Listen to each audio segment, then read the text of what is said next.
This podcast contains strong language and examples of real-life scenarios that some may find disturbing. It is intended for mature audiences. Listener discretion is advised.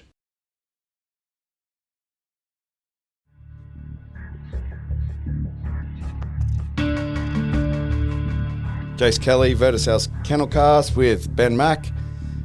Left off last episode with him going through Dog Squad, and now we'll just see a little bit of a progression of his time, and we're gonna talk a lot of stuff that people don't see. So we're gonna see him at home. And obviously military career background. I don't know that life. All our dogs were central kennelled, so I want to see what having a bite dog out in the street and then having him at home with kids and a wife and all that is about. So, onwards to episode 2.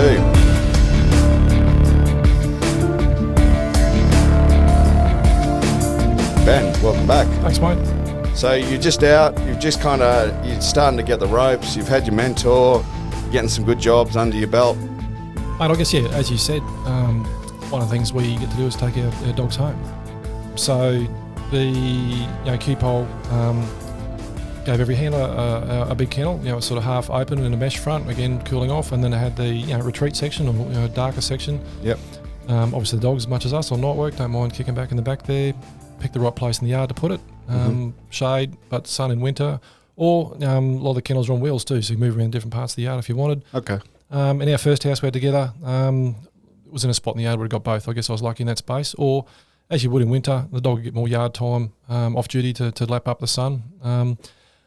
Mate, our daughter was born 3 years after Tank and I started working together. Okay. Mate, never an issue. I've got a photo of day one, literally bringing her home in the baby capsule. Yeah, behind the back security screen door, mate, he was just mesmerised. He was down on his hands and knees, down position. Tail was wagging, trying to lick it through the fly screen. Yeah, right. Yeah, progressed to backyard having a cuddle, and he would sit beside, licking her feet, licking her toes.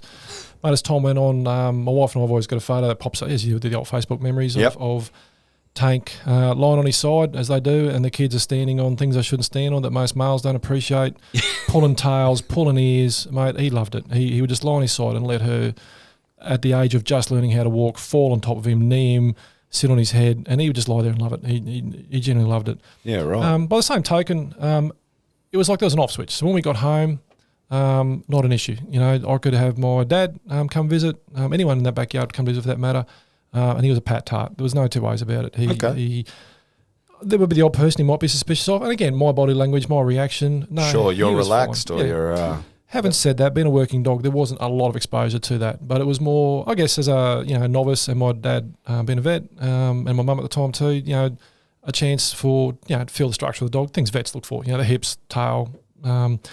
Dad had obviously been involved in his vet career, not specifically, but with German Shepherds in the past, and was always critical is not the right word. Didn't appreciate the show line shepherds and that small back end and hip dysplasia. That was across various breeds of dog. I'm not picking on shepherds specifically. Yep. But his passion as a vet was obviously always to see a progression of breeding lines to make sure that dysplasia and those shepherds that hit pain, way too early through bad back hips, but the big stocky front end wasn't there. So for him to see a working long shepherd and and Tank wasn't a big shepherd. He was a bit smaller but very, very stocky. Okay. Made 32 kilos, I think, if that. Oh, shit. Okay. And obviously speed and force went with that. Yep. But home life, mate, exactly that. We had our son before Tank retired, but he was still at home. So again, was never an issue with the kids either. Yeah, yeah. I wouldn't leave the kids alone with him per se. Sure. And it's only because his enthusiasm, like with him, throwing ball was if you didn't throw it quick enough, you got your hand taken off. And that wasn't out of aggression. It was obviously just out of enthusiasm. Yep. And that was that package. It was the ultimate package in a dog. Like I said, I'd land on my feet with him straight up. Yeah, yeah. So, no, I wouldn't let the kids throw a ball with him. I wouldn't let them, especially in his retirement, even in his retirement age. So there were rules. Oh, yeah. Yeah. And there has to be.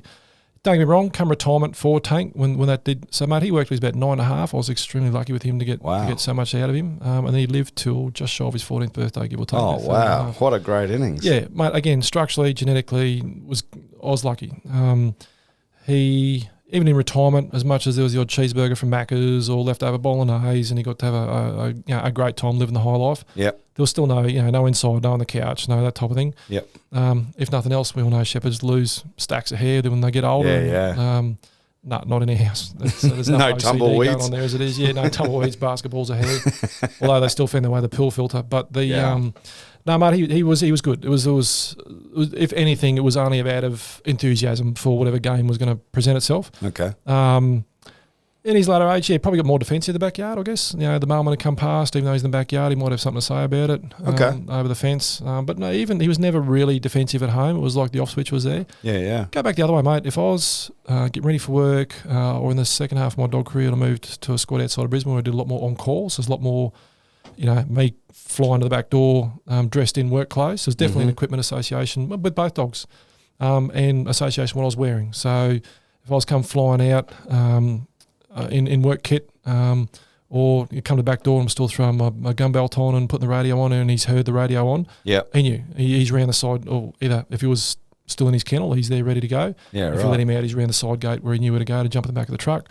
Or if he was having a bit of yard time and I'd woken up during the day from night shift and I let him out for an empty out and give him some yard time when the phone had rung, he knew. He just, to the point where, the old Pavlov, even when the phone rang, he was, what's Dad doing? Is he getting dressed? Are we, things. That's awesome. It's funny how the little things kick in. Yeah. But mate, definitely that. And just, other sounds you just say, someone's good, food in the bowl before it comes out too. They learn, they work it out. Body language, definitely a lot of it. Yep. But he's the sort of dog too where, at both our houses that we've lived at with the dogs, where if I was in a pool, for example, having a swim with the kids, he would, like a big old lion, he'd come and march up and down the pool fence, be rubbing himself against it, giving himself a scratch, to the point where if he didn't go over and lean on through the fence and give him a pat, he'd get the shits on. So he, to the point where he'd lie down, and you move wherever you moved in the pool, he'd follow you around the corner, around the other side of the pool fence. But it's the same. If you're watching TV at home in one lounge room, he'd be outside the back window, or if you moved to the office to catch up on some work or whatever it might have been, he'd be around at that window. Wherever you were in the house, he was looking for you. Like that was his comfort space, and again, that bond, I guess, too. Yeah, definitely. Definitely in retirement, he got away with murder almost in terms of diet, behaviour. Never found his way to the pool as much as he was definitely a dog that loved swimming. Like his fitness was exactly that, a water hole, a dam somewhere, whatever else, throwing the ball in there. He'd get the ball and just keep going. He just loved swimming. He was just always one of those dogs that did it. My second dog hated swimming, but he was definitely a swimmer. Loved his apprehension work in the water too. Where I was working west of Brisbane in the second half, we had a lot of new housing estates, a lot of creek lines, a lot of lakes, probably a way of getting built. Housing estates built around lakes, and so we would, as part of our training for the scenario, we'd put some agitators in waterways, and he would love apprehending in that and love chasing the ball. The other one would apprehend. Second dog, Kato, would definitely apprehend in the water, but only because of the prey drive. It wasn't something he loved doing as much. I was just sucked in like getting his feet wet, basically. Yep. Track through wet grass and mud and water again in drive, no problems at all. But if it was something fun, it just wasn't his gig. But mate, home life exactly that. The first dog, no issues with aggression or like that at all. It's just over enthusiasm. I'd keep an eye on him around the kids. Yep. My wife could handle him and talk to him, no problems at all.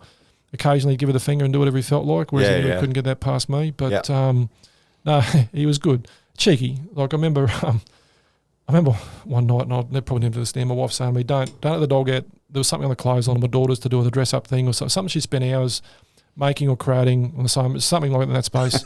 Okay. Don't let the dog out. I've just washed that. It's drying on the clothesline. Brain fart. A couple of minutes later, this thing's in 1,000 pieces in the backyard. Oh, jeez. Yeah. So there were moments of... Yeah. But that's mine. That's not his. Yeah. He could have given me a bit more warning. He didn't do it. But, mate, there's other things like that too, like... he was definitely one of those ones too. If I left my thongs in the backyard, they're in 1,000 pieces. My wife left hers, wouldn't touch them. Anything I touched got destroyed, including the end of rake handles, a stick got picked up and thrown away. He's not one of those dogs. He was never really a stick dog. Not until I started doing some detection work when we cross-trained him in human remains and cadaver work. Okay. Because there was a lot more retrieve game in that. Yeah. And different methodology with using scented tubes and stuff like that. And then all of a sudden he came so you take a stick off him, put him in his kennel, like 18 hours later, how long the dog's in the kennel, so 12 hours later, overnight, it was like he'd been staring at that stick the entire night, seething that he wanted it back. He let him out, no empty out, no tree, no leg cocking. He's got that stick. And if you hit it somewhere, he would go and find it. If it was on top of the wheelie bin or in the wheelie bin, he'd go and sit at that. The drive of that on tank was just always insane like that. But no, mate, anything I touched or whatever. It was kids, wife. No, I wouldn't touch it. But it was me. Again, it was just that bond. I guess that I wouldn't say ownership, but association, I guess, to an extent. Yeah, definitely. No, mate, there's many funny stories at home as there was at work and in that sort of things. My second dog, Kadar, because we had him from 8 weeks of age, 9 weeks of age, so I was very fortunate again, picked him up from the QPS breeding program, so I knew that Tank was probably 12 months out for retiring. Sure. At that stage, and I believe, and I'm happy to be corrected, again, I've been away from it for a little while now, but the QPS was, QPO was having return, handlers looking for a reteam, take on pups, not again like the foster program, but with us, and that gave us an opportunity then to personally be able to do that. Some of the handlers were also doing it not for themselves; they were training other dogs then for novices or returning handlers as well. Okay. Out of the enjoyment for it. I certainly love training, having learnt and what mistakes I did want to make with my first dog. Yep. Especially tracking and perving and getting into that pretty early. So from 9 or 10 weeks of age, again got photos of him at home with the kids. Again, hard at that stage for a couple of young kids going, it's a puppy, it's great to play with. No, he's going to be working dog, so we've got to keep a balance in there where I'm the boss and you guys aren't. And if I say something, there's no that. And then obviously having 2 dogs at home too, just trying to be careful with the old man floating around the backyard and then the new bull floating around too. No dust ups. Might have been 1 or 2. Again, my error because hadn't preempted an old bone that I'd forgotten about being in the backyard, and they picked that to argue over or something silly like that, or a Kong, whatever it might have been. Yep. That's my area, not theirs. But, mate, otherwise, no dust ups. They were both always really good to each other. Okay. Even in retirement, had their kennels side by side. They go looking for each other all the time. Yep. Tank would always get the pups on. You go to work every night, leave him behind, and my wife would sort of say he's been pining at that side gate, hasn't left it since I left, because we didn't kennel him. Obviously, when he retired, we let him have the backyard to himself. Yeah. Kadar still had his own area, his own kennel, his own run down one side of the house.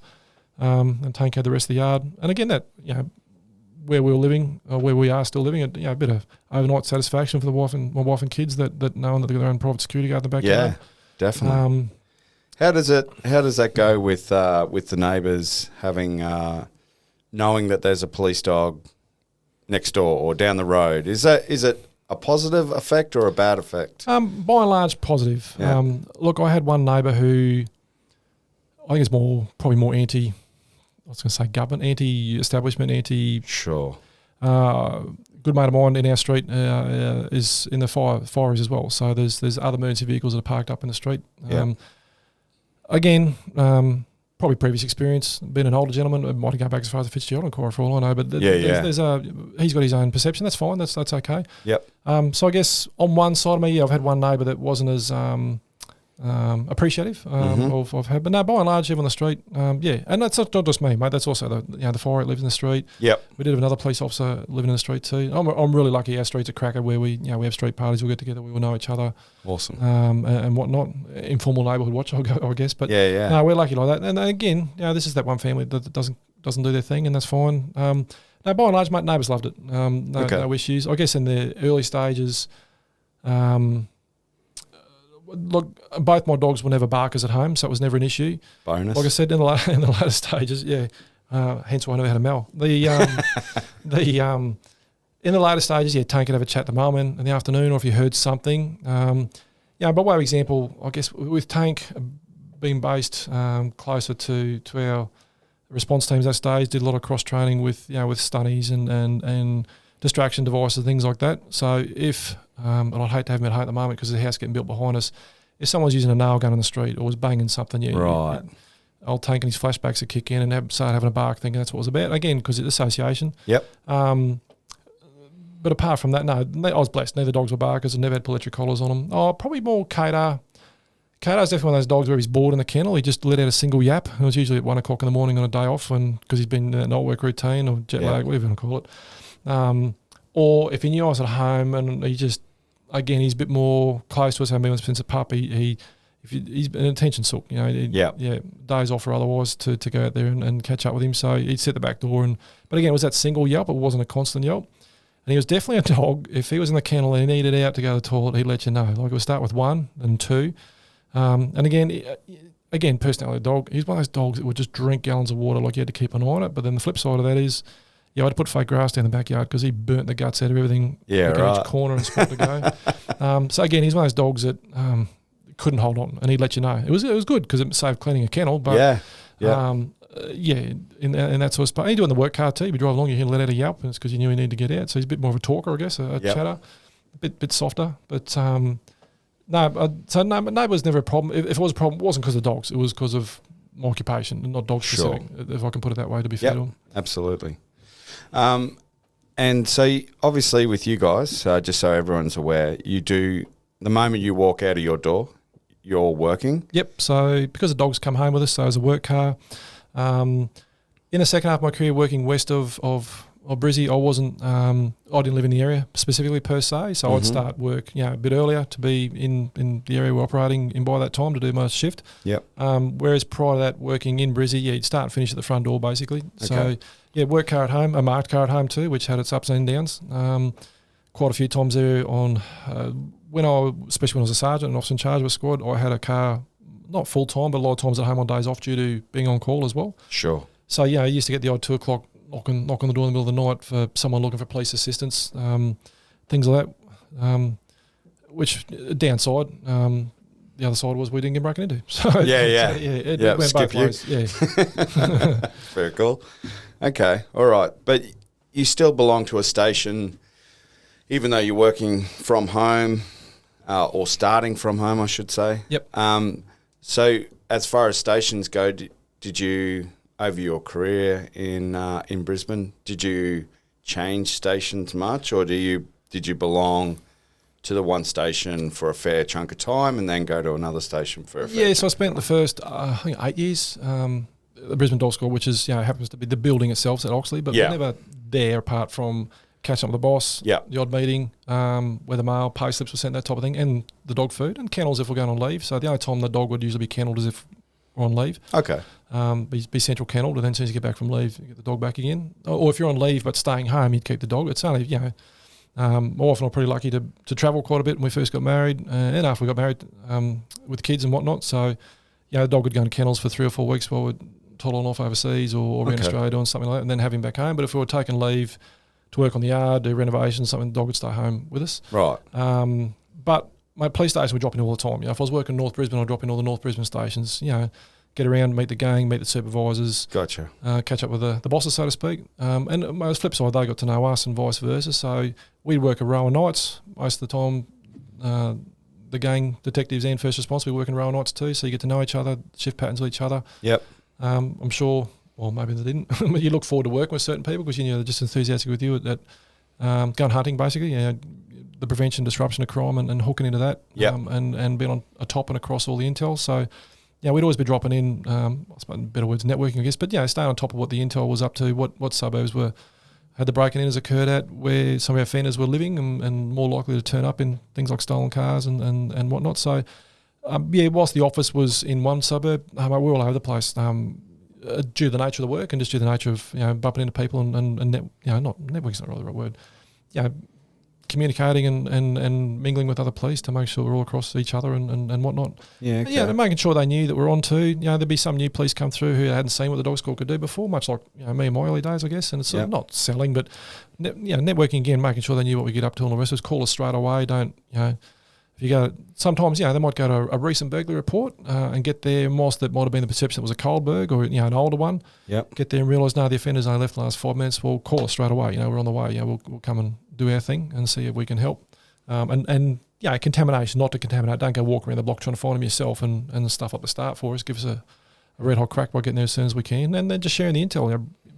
Burgs just happened. This is a stolen car floating around. Could be this offender, which we know might live once. So just staying on top of everything by communicating with each other, I guess. So all the police stations in Brisbane would be in and out of chatting. Obviously, some that have got suburbs we didn't do as much dog work in, maybe not so much, but always just out of, I don't know, camaraderie, I guess. You for sure. Trying to get in, meet everyone and get to know everyone too. Yeah. When you're out in the street, is it the fact that it's kind of your maintenance training, because everyone needs continual work with their dog?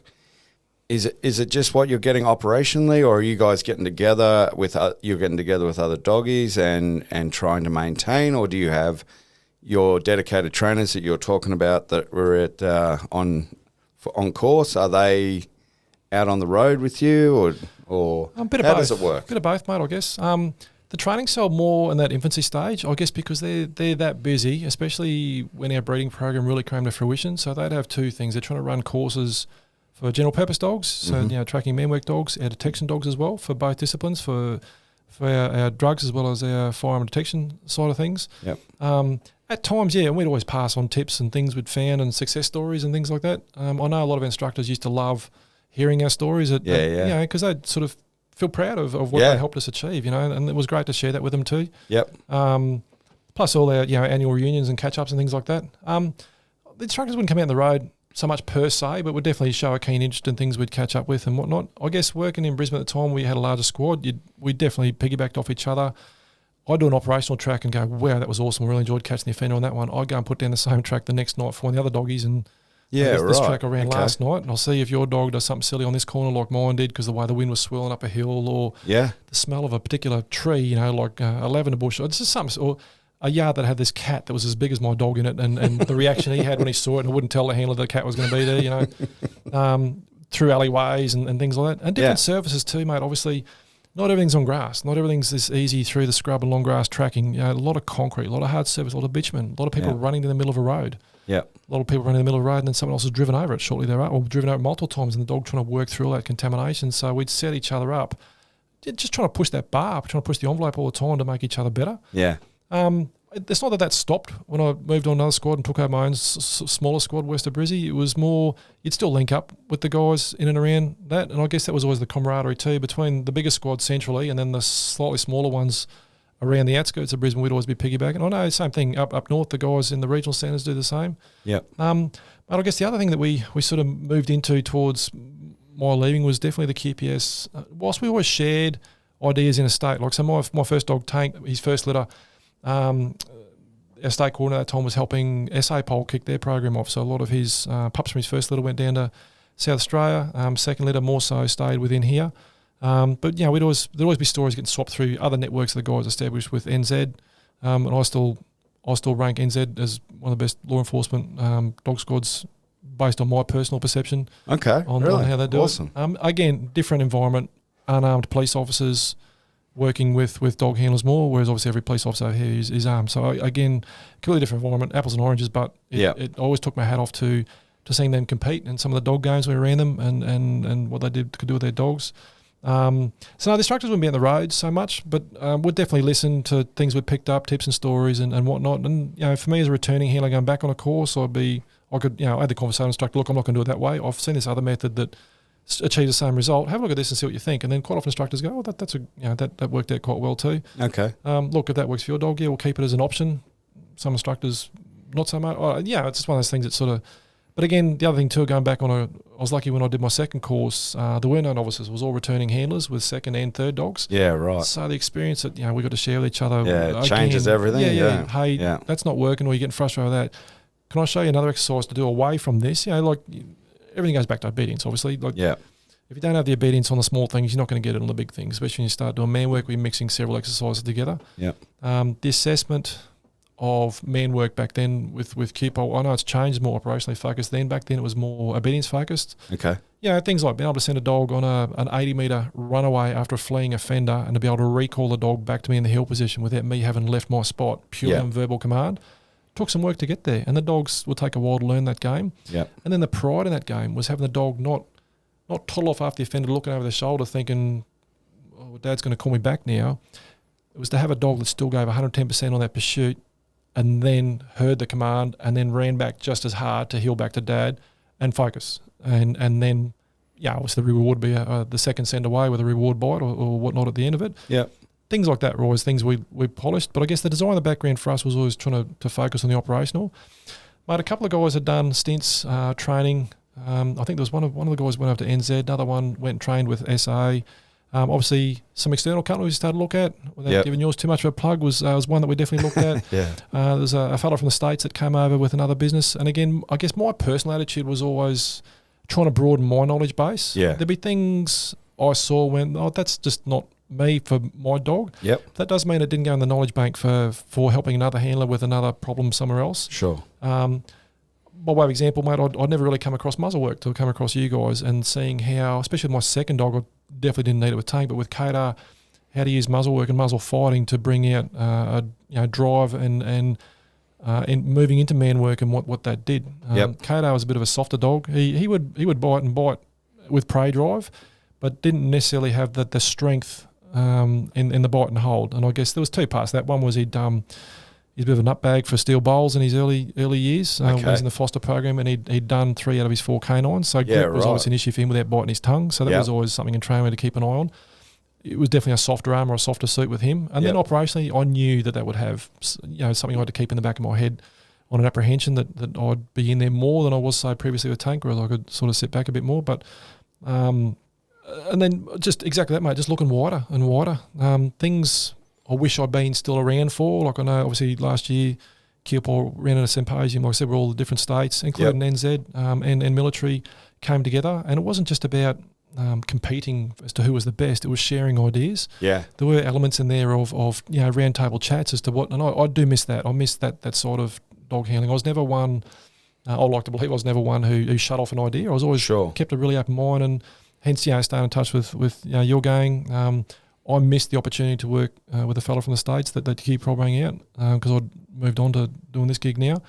I'm sure they are. Again, I'm out of the loop, so I don't know. But I love the fact that not only just as an agency and organisation, because we do it across every other thing we do. We do it with domestic violence. We do it with youth crime. We're always looking outside the square for what other government and non-government organisations can help us do our job better. Yeah, Dog Squad's no different. And still staying in contact with a couple of the OICs and whatnot. I know they are doing that.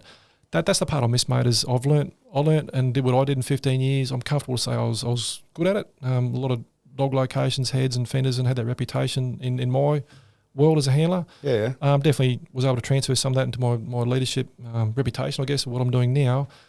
But I do miss that opportunity that where that knowledge base is going now and how things are spread out, access to better training venues, access to more equipment that's come on the market since. A couple of fresh challenges with legislation and collars lately, but without getting bogged down that one too much. Again, that would have been a challenge in itself, moving away from prong back to other things. We might talk about that towards the end. It's probably worth just, without getting into the politics of it, it's probably worth bringing up. But we'll keep that towards the end. Yeah, please do. I'm still employed by my organisation. Indeed. The current government. Indeed.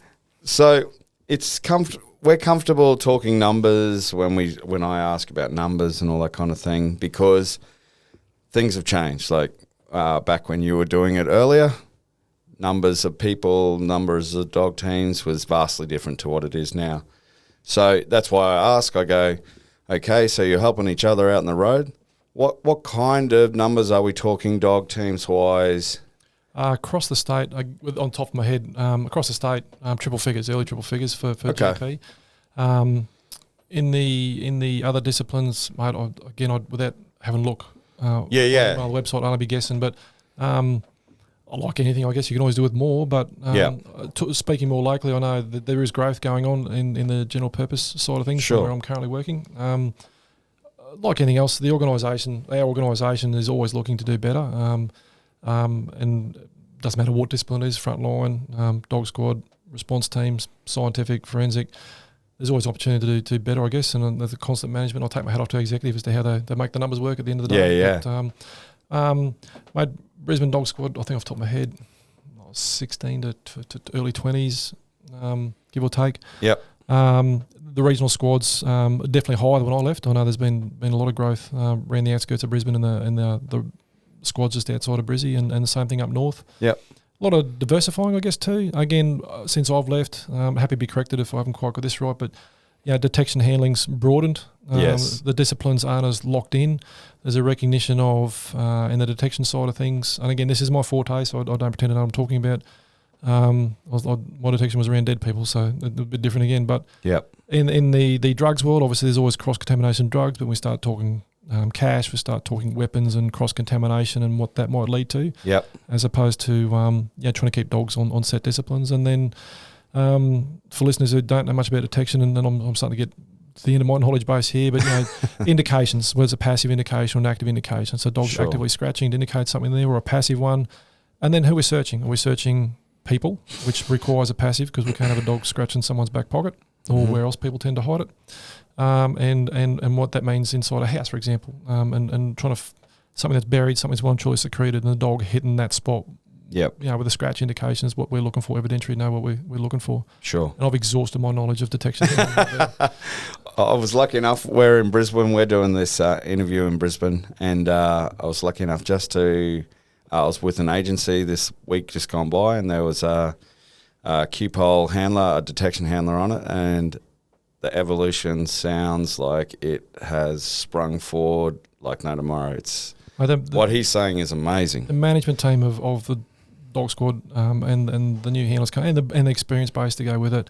But I've got no doubt what you're saying is correct. I'm honestly well and truly out of the loop these days. But the knowing the progression the organisation's doing everywhere else, I've got no doubt that the gang are always looking to do better. Yeah, super impressive actually. All right, so we're moving along. We get sidetracked every now and then. That's what doggies do. Yeah. But so you're kind of moving on in your career a little bit now, and you're starting to understand your dog. Let's talk about trust or lack of trust or total trust, not just with you, but with dog teams that you're out on the road with. Yeah, 100%. Yeah, one of those phrases you always hear handlers say, especially when mentoring a new handler or mentoring someone who's got a new dog, and you need that extra set of eyes over the back of your shoulder to help you. I mean, the most experienced handlers just to look for someone to follow them on a track to see if they've missed something in the dog's language, or they've picked up a habit or something they do in their line handling skills that might apply to the last dog but doesn't apply to the new dog, or missing the opportunity with a slightly tighter line hold for an indication, things like that. But I can say firsthand, I've done operational tracks where I'll come to a job, and police officers included, where the witness will say the offender ran down that footpath between those two trees, and the dog will come out, cast and show me nothing. And I'll get frustrated thinking, in your early part of your career, you think there's something wrong with the dog. He's off tonight, panic. Yeah. What am I going to do? Do I have to go put down a train track to make sure he can still track? Is he broken? Mate, as the experience kicks in, you start to realise witnesses don't always remember what they see or what they think they saw, especially if they've been involved in a traffic crash themselves, or was a pursuit where the offenders crashed into mum and dad at the light. Not a pursuit, stolen cars crashed into mum and dad at the light and run off, and what they see while they're concerned for the kids is witnesses by nature. And this is one of the earliest trainings of police. Witnesses never see the same thing. They always see something different. That's why it's always great to canvass your biggest knowledge base. So there's definitely been times I've got the dog out and he's shown me that, and I've got the pops on, put him away.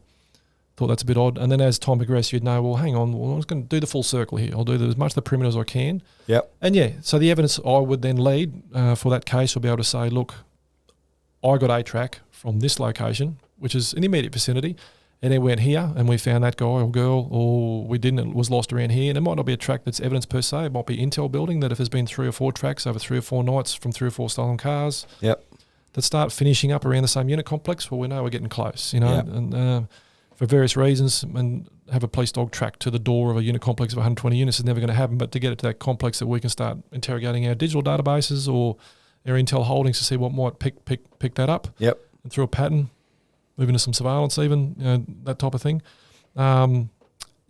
Trusting your dog is always one of the biggest things. And mate, I've mentored, I remember one of the guys I was mentoring exactly that. A witness had said offender ran down one side of the street, dog showed him nothing, but on the other side of the street, the dog's indicated extremely strong for a very fresh dog, of course, that there's definitely a track here. And I remember him pulling the dog back on the other side of the footpath and trying to cast the other side of the footpath. Not being negative to the handler, it was just was locked into what the witness had told him, which I get. Yeah. But just having the courage to go, trust the dog and see what happens here. And we're talking, it wasn't a dual lane highway. It was a narrow suburban street. I remember saying to him, trust your dog. It's one of the things, the confidence to do that. Sure enough, track, and here's the offender hiding under a car, a couple of metres up the road. So actually the offender gave up when he saw us coming from memory. But 100% being able to trust the dog. And then having the confidence to say at times, the witness thinks the offender ran at the back door, and you'll be searching the backyard and there is no track because they didn't run the back door, they ran the front door. So having the confidence to be able to go back and give evidence or give an account to who was investigating what we're up to, that there is no track there. Yeah. I'd come back to missing people. That's probably one of the biggest things of missing people is, obviously we have search and rescue coordinators that coordinate events, and they're running multiple resources. They're running helicopters, they're running SES, they're running volunteers, and what role we can play.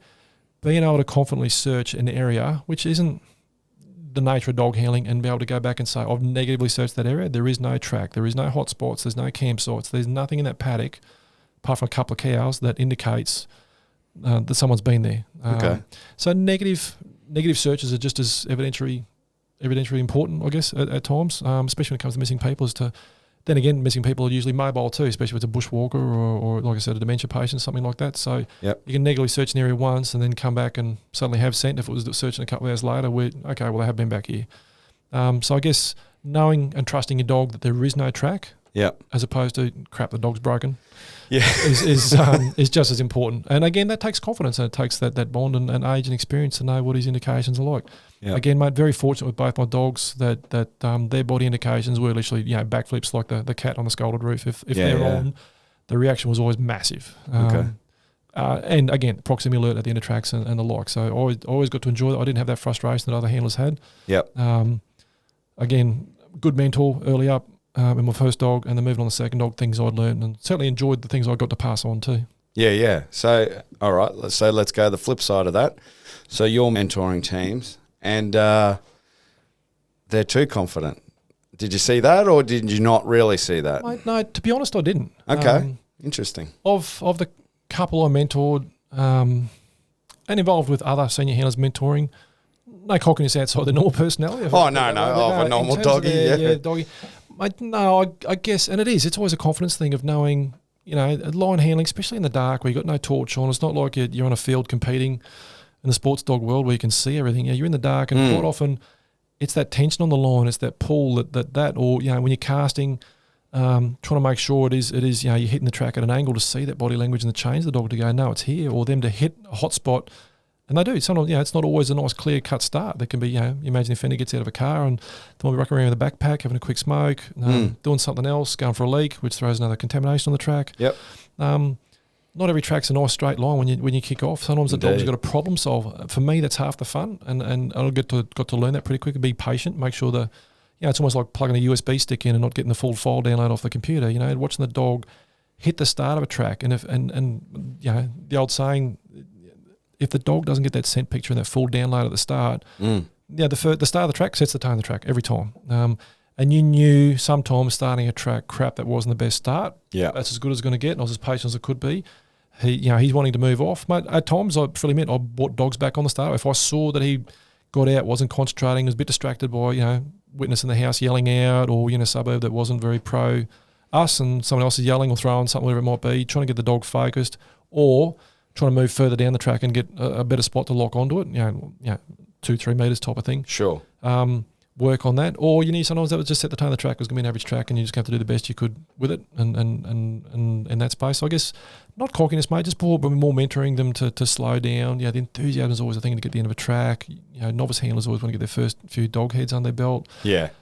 Like golf, mate. It's the handicap. You want to make sure that you get it. Opposite in golf, you're trying to get as low as you can. In dog world, you're trying to get as many offenders as you can. Yep. A healthy competition. There absolutely was. Handlers would keep an eye on each other's stats around the state. Yeah, I get it. But for a good reason too. Apples and oranges again. You can't really compare crime in some parts of Queensland compared to say the southeast corner at times for dog work, not for the crime, but for dog work itself. Yeah. And mix in some missing people and other things that dogs be getting used for. Definitely. And I guess you see some handlers get frustrated that at times they get the dog out, wouldn't have locked in, might be distracted, might be crook with a tummy bug too. The dogs are like us; they have their off nights, definitely. And I certainly had a handful of mine. I guess, mate, no, not cockiness, just that confidence building. In there's probably a better way of putting it. No, I wouldn't say cocky and you get handlers who didn't have that bond or weren't watching as much. Might have had, we're humans. Might have other things on the mind. Might have a stink before you left home, or something's getting to you. The boss might up you about something. It's still bugging in the back of the head, or you're out on that track and you're still dirty about the fact that the uniform guys didn't give you what you needed as quickly, or that our radio room hadn't broadcast that your ability to help there as quickly as you could, and whatever it might be, but I'll let it go and just start fresh at the track. So I guess it's sort of that trying to help with the frustration, just to zone out, concentrate what you're doing with the dog. Let's work on what you two know, what you can do, and get through that. I guess no, cocking is probably the wrong word. You miss corners on track, or again, as a mentor, and I was certainly never too proud to take someone on a track with me. I was lucky my dogs had massive body signal when they were on and off track. But there'd be dogs that weren't. They're very mild Yeah. indicators as part of the personality of the package. To have that second set of eyes to be, did you not see the head flick there? But I can remember being back on my original course, and we used to videotape each other religiously on dog track. Yep. And you would see, mate, and it would be a head flick in the early stages of pattern tracking on an oval somewhere or in an open area. It'd be learning what that head flick as a handler might mean, that if I lost track, I want to go back to where that head flick was. I'm going to cast the dog there, and sure enough, you'll pick it up again. Yep. Sharing observations, I guess, with each other. On the back end of that, mate, there's always that famous saying that if you put 3 dog handlers in the room, the one thing the other 2 agree is that the other one's not doing it right. Indeed. But, Indeed. All right, so you're not seeing that. I guess original days in the RAF, I guess a little different because there was not operational work. So we leaned on training, not operations. If you were lucky enough to kind of spear off to a different unit, you were that changed all that. But like myself, but in the early days, so people would be super cocky and maybe overextend their knowledge a little bit because they didn't have any operational to lean back on. Okay. So it's interesting listening to an operational unit. Well, so personalities aside, but yeah, in terms of dog knowledge base, but we had most of us were all senior constables at the time. We had a handful of sergeants leading us. You had that knowledge base and experience there. Had a couple of stronger personalities again too that were not too proud. I'm not saying it's not any different now either, but it had the leadership within the group, I guess, and a respect based on how long I've been in the squad, regardless of rank and whatnot. And that was only attained through successful dog tracking. It wasn't attained through a stronger personality. It wasn't attained through better looking hair. Yeah. Not that I've got any, mate, but again, like golf, you go looking for a guy with a low golf handicap to give you tips on how to play. You don't go looking for someone who's 30 over but wearing the latest Under Armour gear and the best clubs. It's by doing. So I guess, mate, I just had that really good experience in the leadership group around the early days, and it's still there now. Awesome. Like, So not cockiness through. Yeah, I can see what you're saying through lack of operations. I guess it was just we just had that knowledge base, and on the flip side, that was definitely a group that would knock your peg down if you thought you'd got up there. But generally speaking, no, not in the dog handling. Okay, certainly in the hairstyles or the aftershave. I guess how tight the uniform was around the arms, but not really in that space. No. Okay, cool. All right. So before we kind of move away from PD Tank and onto your second dog. A breadth of 8 years that you're running PD Tank.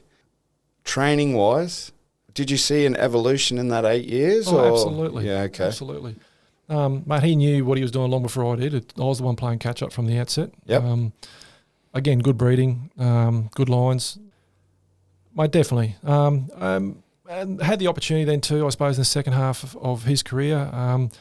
Again, at that stage, New South had sort of led the way a bit in cadaver and human range detection. Okay. There've been a number of jobs come up in Queensland where we could have used a dog for that. So at that stage, we ran a course. Some New South handlers come up, which is great, and I'm still friends with both those guys and stay in touch with them too. Where we peeled off and did do that. A lot of scent, chemical scent based to mimic. A lot of bearing as close as we can get to unfortunately a decomposing human, which is a pig. Yep. Very similar gastrointestinal tract. Okay. And adipocere and the breakdown on the back end of that. So we'd go and plan hides, bury, again, convincing the bosses to buy piglets that people normally put on a spit roast, but that burying them in different spots, aging them, different locations.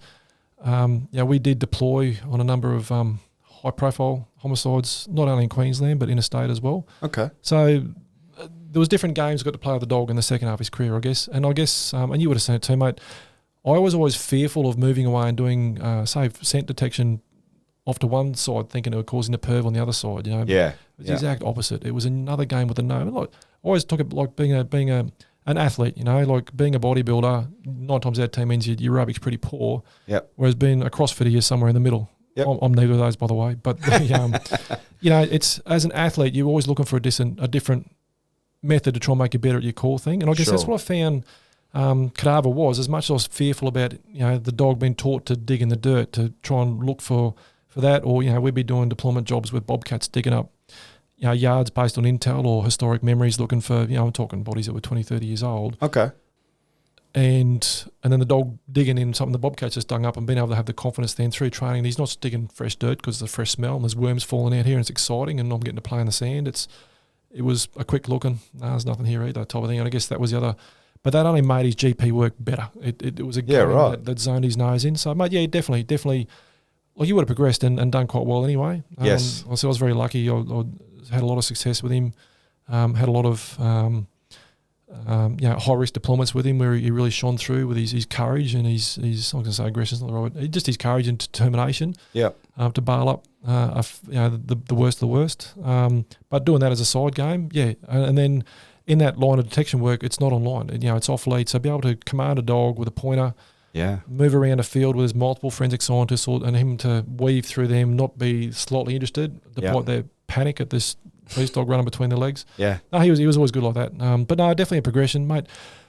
Again, things I learnt, equipment association, my body language association. He knew what was a GP job all going to be, as opposed to, hey, we're playing that fun game where Dad's got the high-pitched voice and we're running around there looking for things that smell in the dirt or under concrete slabs and house walls and things like that. It was like getting to work with me, but in a fun space again, rather than the super suspicious, we're out to get the bad guy type of thing. And I actually enjoyed that work. I got to go interstate and do it and meet other police and investigators around the country at the same time. Yeah. Why cadaver? Why? Just at the time there was a need for it. I'll be so honest. did you choose that or was it chosen for you? A bit of both. Okay. The course was advertised, I guess. Right. One of the instructors in Brisbane who knew my dog quite well. Okay. Knew Tank quite well. He actually fostered the dog as a pup, I believe, from memory. Knew the dog quite well, come and saw me and said, I think the dog would be really good at this. Not so much me, but the dog. Okay. Not knowing detection work at all. I was a bit kind of about hesitant, it. Yeah. But thoroughly enjoyed it, and it exposed me to the early parts of detection, how to scent associate, stay with obedience and retrieve, moving into retrieve that had a smell about it, hidden retrieve, and just making those scent pictures harder and harder and harder, expose them to up here, for example, we have had investigations involving pine forests, beaches. I'm talking disasters as well as criminal stuff. Sure.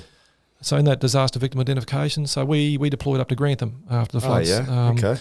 Again, something we hadn't trained for. So getting up there, seeing what we're doing, and then as much as we were searching for people off the bat in an environment no one could have ever predicted, a whole valley that turned into a washing machine. Yeah, just explain. 2011 that wasn't it? So it was just after Christmas that we got in there. What happened?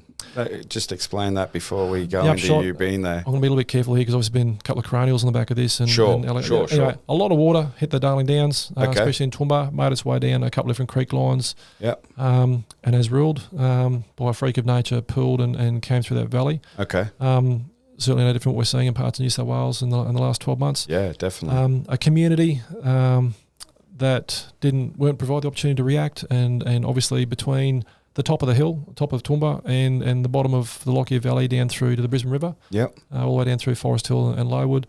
A number of people living on Lockyer, Murphy's Creek and the like were caught off guard, unfortunately, and sadly. A lot of people were swept up in that and lost their lives due to age, mobility, freak accident.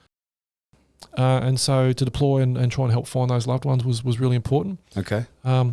Mix in cows, horses. I've never seen so many dead carpet snakes in my life. Right. And red bellies, browns. Right. Some still half alive and quite cranky. But again, in a terrain where, by example, we used to deploying the dog out the back of the car, so he's got the energy. You couldn't, obviously that valley was as soft as after the amount of water that had gone through it. To the point where, and God bless Okie, we had a number of ADF helicopters to give us a hand, Black Hawks and Kiowas.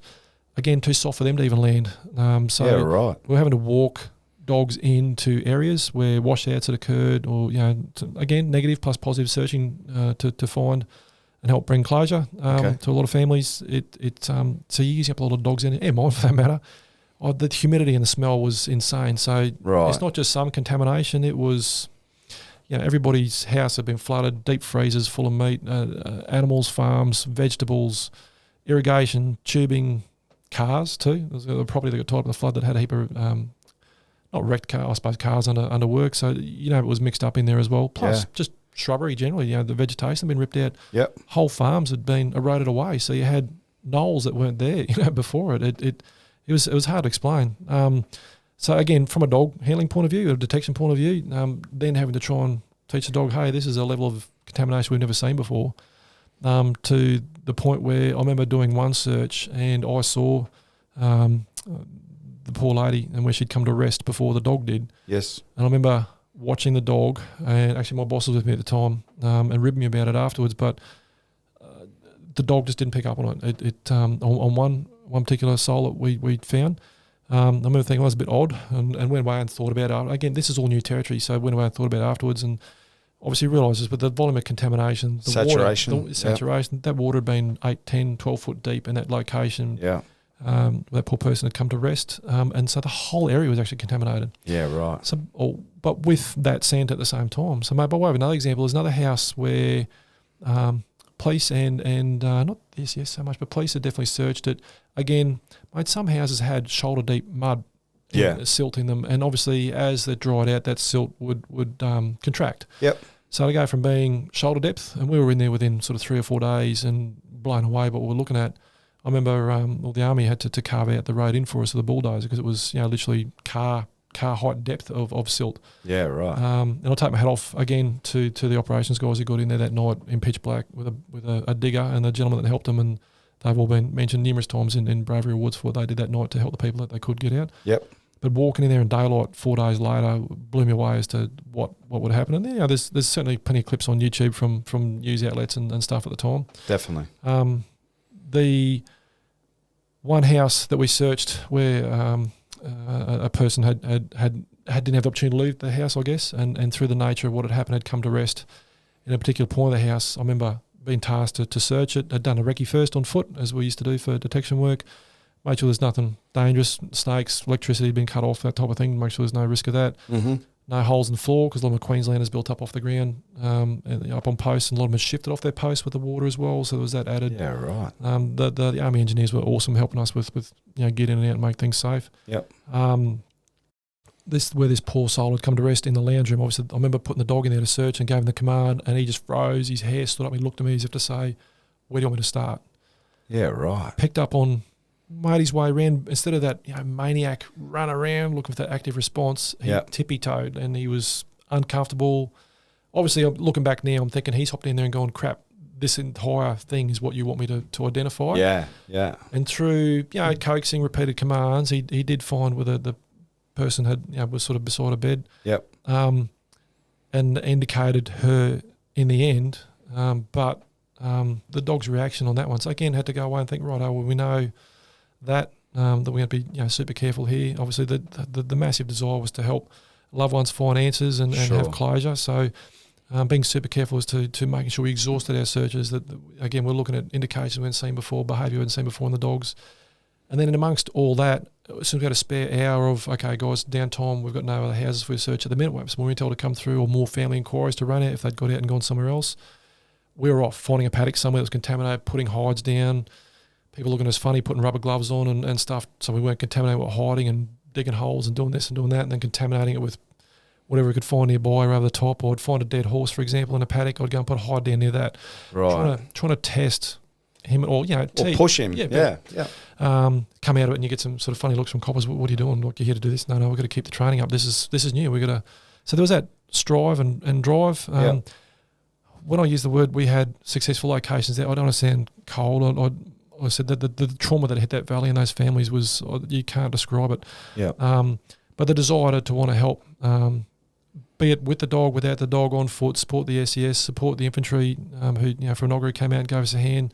All the police officers that deployed out there from the earliest opportunity and left their loved ones and whatnot to go out and do that. Just whatever specialist capability I could bring to that, I guess was the passion. But it wasn't going to happen out of just going there expecting it to happen. It was, this is a completely new environment, go and train and every bit of downtime we got, but without exhausting the dog at the same time. Yeah. Mate, it was humid, obviously, with the amount of water. It was evaporating out the ground at the same time, so it was quite warm. Keeping the water up to dogs when you had to walk 3K to go and do a search, and then 3K back to the car was another challenge. So wearing 2 camel packs and collapsible bowls and putting him in front of me for a change on water and keeping him some. Yeah. A lot of swims in creeks nearby and things like that too to try and keep him in that. Mate, that was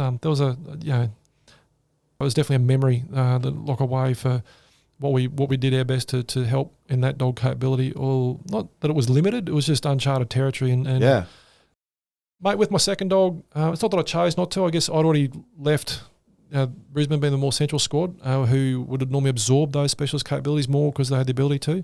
So I didn't train my second dog up any detection work at all. But I'm aware the gang have still kept up that capability, and it's still recognised within the country. Yep. And I know, again, explored other options we didn't have at the time too, which is awesome. That the Fireys with their rubble pits at their academy, and again mixing with urban search and rescue, which is a particular capability again, especially in the USAR space internationally as well. And that the volunteer handlers that work in that discipline and what we can learn from them and vice versa. Yep. With the dogs that they run at the same time. So it was another networking opportunity that I wish I'd had the opportunity to explore. But I'm aware that that's the cooperation and the sharing of info in that space too. Okay.